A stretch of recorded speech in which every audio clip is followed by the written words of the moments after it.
Bienvenue dans cette nouvelle édition du QG Week-end. Voici les titres de l'actualité. C'est l'espoir d'une renaissance que tiennent entre leurs mains les électeurs centrafricains. Ils sont appelés aux urnes ce dimanche 14 février pour élire leur futur président. Ils étaient plusieurs centaines rassemblés dans les rues de Bujumbura ce samedi. Objectif, manifester contre l'ingérence présumée du Rwanda dans la crise burundaise. Et puis comment optimiser l'impact des radios en Guinée équatoriale. La question était à l'ordre du jour ce samedi à l'occasion de la journée mondiale de la radio. Les bureaux de vote ont ouvert à 6h, heure locale. Quelques 2 millions d'électeurs sont appelés aux urnes ce dimanche 14 février en Centrafrique pour élire leur prochain président. Le duel oppose deux anciens premiers ministres, Anissé Georges Dologuélé et Faustin Archange Touadéra. Pour l'heure, le vote se déroule dans le calme. On fait le point tout de suite avec Célestin Gamou, journaliste en Centrafrique.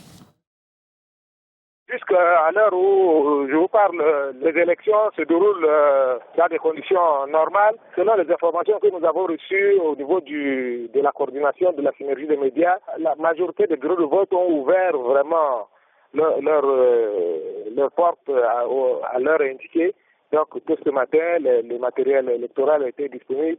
Mais dans certains bureaux de vote, on nous a fait savoir qu'il y a des petits soucis, notamment au nombre des bulletins de vote qui n'étaient pas assez importants pour répondre aux besoins. Mais l'ANE précise que tout ça va être corrigé. Les 119 communes du Burundi ont vibré au même son de cloche ce samedi. Des manifestations ont été organisées à travers tout le pays pour dénoncer l'ingérence présumée du Rwanda dans les affaires du pays. Une mobilisation qui intervient à quelques jours de la venue d'une délégation de haut niveau de l'Union africaine chargée notamment de convaincre le président Pierre Nkurunziza de reprendre les négociations avec l'opposition. On écoute l'analyse de Gaston Sidimo, premier vice-président de la République. Nous avons vu des attaques venues du Rwanda au mois de janvier. Nous avons subi encore d'autres à Kabarore. Le mois de décembre, nous avons vu des attaques sur les camps militaires. Tous ces jeunes ont été formés au Rwanda. Dernièrement, nous avons appris par la MONUSCO et l'armée congolaise qu'ils ont appréhendé d'autres jeunes qui attendaient à l'entrée à Bujumbura pour commettre ces forfaits.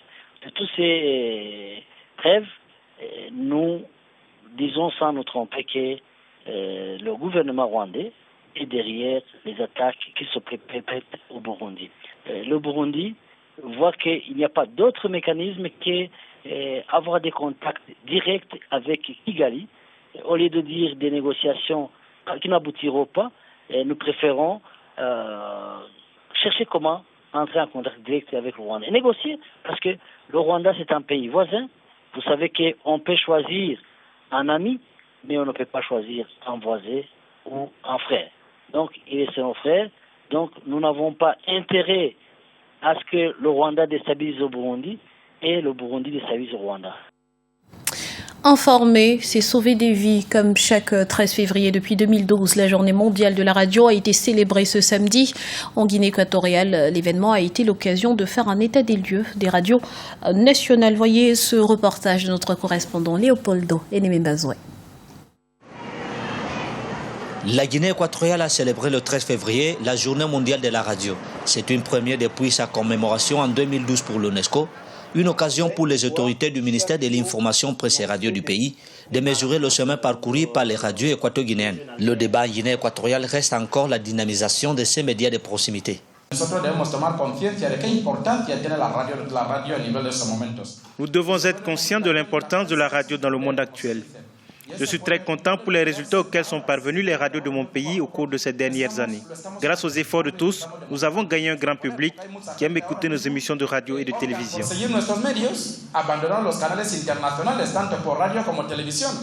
Cette année, le thème de la Journée mondiale de la radio est la radio en situation d'urgence et de catastrophe.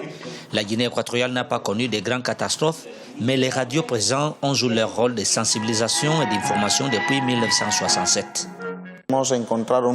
Nous avons trouvé un héritage dont nous devons prendre soin et essayer de le renouveler jour après jour. Depuis octobre 2015, les émissions de la radio nationale sont passées de 12 heures par jour à 24 heures sur 24. Nous travaillons à diffuser sur les ondes courtes. Cela permettra de nous écouter dans d'autres parties du monde. Maintenant, notre plus grand défi est également de diffuser via Internet. La bande FM de la Guinée équatoriale est occupée par 3 radios locales. Selon l'UNESCO, la radio est capable d'atteindre plus de 95% de toute la population. Aujourd'hui, cette affirmation est devenue l'un des objectifs de toutes les radios de la Guinée équatoriale. Il ne figurait pas dans la liste des pressentis. Pourtant, c'est lui qui a été choisi. Hugo Bross a été désigné nouveau sélectionneur des Lions indomptables ce samedi. Peu connu du public camerounais, il jouit toutefois d'un palmarès quelque peu éloquent. C'est un sujet de la rédaction. Du nouveau dans la tanière, le Belge Hugo Bross prend les rênes de la sélection nationale. Il a été nommé ce samedi par le président de la Fédération camerounaise de football et remplace à ce poste l'Allemand Volker Finke, licencié en octobre 2015. J'ai été un peu surpris par cette annonce parce que je n'avais pas vu ce nom dans la liste des entraîneurs qui étaient pressentis pour être sélectionneur de l'équipe nationale du Cameroun.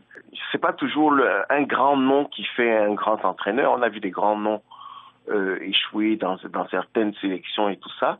Qui sait si ce Hugo Bross va apporter au Cameroun de grandes choses. Une surprise, d'autant plus que son profil ne cadre pas véritablement avec les conditions édictées lors de l'appel à candidature. Âgé de 64 ans, il sera secondé dans sa tâche par Alexandre Bellinga, entre autres, et l'enjeu est de taille. Les premières responsabilités, malheureusement, ne se situent pas sur le terrain. Même si le terrain peut sauver les apparences à un moment, je crois que le football camerounais est dans une situation telle qu'il doit s'épurer, il doit se nettoyer d'abord par le haut avant de pouvoir concevoir des choses pour ce qui suit. Il lui faut prendre la mesure de cette équipe, c'est-à-dire connaître les joueurs. Est-ce qu'il les connaissait avant? Ça, j'en sais rien. Est-ce qu'il s'est renseigné? Est-ce qu'il va devoir s'appuyer sur ceux qui étaient là? Toujours est-il qu'en tant qu'observateur, on lui souhaite et on croise les doigts pour qu'il puisse réussir sa mission. Hugo Bross devra donc rapidement se mettre à la tâche. Son principal défi, décrocher la qualification pour la Coupe d'Afrique des Nations 2017 au Gabon. Et cela commencera par un premier test le 26 mars 2016 face à l'Afrique du Sud. C'était le journal de la rédaction. Nous vous remercions pour votre fidélité. Retrouvez dans un instant une nouvelle édition de l'actualité sur Africa 24.